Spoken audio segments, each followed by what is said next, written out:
Ito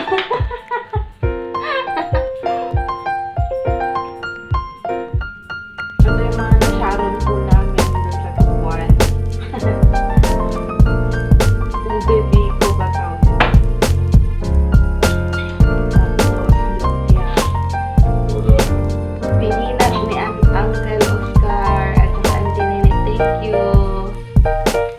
At sa aming napakasarap na lechon, crunchy lechon. Merry Christmas, Auntie Nene, thank you. Ayan, nasharon namin sa tubuan.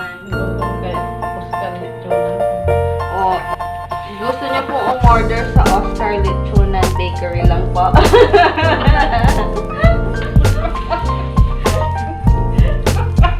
Walma, bakery na, lechonan pa. 100 o 120 ba? 120 ata to. Sa 120 lang. Ayan, may tenga ka ng... Oh!